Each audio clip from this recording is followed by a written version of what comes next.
வேல்முருகனுக்கு அரோகரா. என் அன்பு குழந்தையே, தனித்தே போராடுகின்றாயா? நீ தேடும் உறவை உன்னிடம் கொண்டு வந்து உன் அப்பன் முருகன் நான் சேர்க்க போகின்றேன். சிலரின் உண்மையான முகத்தை நீ இப்பொழுது உணர்ந்து இருப்பாய். அதை உணர்த்தவே சில துன்பங்கள் உனக்கு வந்தன தங்க. இப்போது உன்னால் தெளிவான முடிவுகள் எடுக்க முடியும். வாழ்க்கை சில நேரம் சலிப்பாக தோன்றும், சில நேரம் செழிப்பாக தோன்றும். அது மனதின் கற்பனை பிம்பமே. உன்னால் எப்போதுமே மகிழ்ச்சியாக இருக்க முடியும் செல்லமே. ஆனால் அந்த பக்குவம் நீ இன்னும் அடையவில்லை. ஆனால் கொஞ்சம் முன்னேறி உள்ளாய்.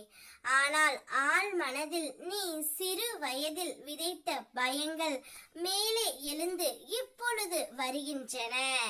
அவைகள் காலப்போக்கில் அழிந்து விடும்.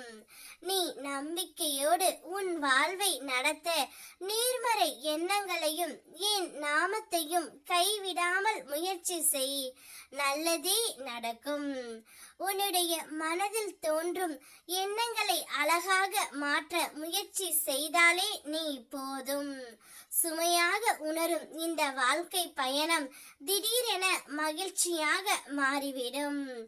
ஏனெனில் உன்னுடைய எண்ணங்களில் தான் உன்னுடைய உலகம் உருவாகின்றது தங்கமே. நீ நம்பிக்கையோடு நேர்மறையாக சிந்திக்க தொடங்கினால் உன் பாதையில் இருந்த இருள் அனைத்தும் ஒளியாக மாறும். கவலைகள் தளர்ந்து நிம்மதி உன் மனதை நிரப்பும். நான் உன்னுடன் இருக்கின்றேன். உன் உள்ளத்தை மாற்றும் அந்த சிறிய முயற்சிக்கே நான் பெரும் பலன் தருவேன். ஆகையால் நல்ல எண்ணங்களை வளர்த்து தைரியமாக முன்னேறு தங்கமே. உன்னுடைய வாழ்க்கை மகிழ்ச்சியும் வளமும் நிறைந்ததாக மாறிவிடும். நீ தேடிய உறவு அந்த நபரையே உன்னை தேடி நான் வர செய்வேன். என்னுடைய வாழ்க்கையில் நான் தனிமையை மட்டுமே சந்தித்து கொண்டு இருக்கின்றேன். தனிமை மிகவும் கொடுமையானது முருகனப்பா.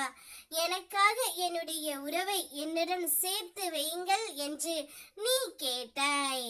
அதை இப்பொழுது உனக்கு கொடுக்க போகின்றேன் தங்கமே. நீ நினைத்த காரியம் அனைத்தும் கைகூட தொடங்கி உள்ளது.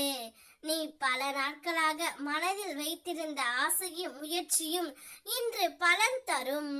கவலைப்படாமல் நிம்மதியாக இரு. இனி உனக்கான பாதை தொடங்கிவிட்டது. அப்பாதையில் சந்தோஷம் மட்டுமே இனி நிரம்பி இருக்க போகின்றது. அதனால் எதை பற்றியும் யோசிக்காமல் வருகின்ற உறவை மட்டும் இழந்து விடாதே. உனக்காக நீ உண்மையாக நேசிக்கும் ஒருவரே உன்னை தேடி வரப்போகின்றார். நிம்மதியாக இரு. வெற்றிவேல் முருகனுக்கு அரோகரா.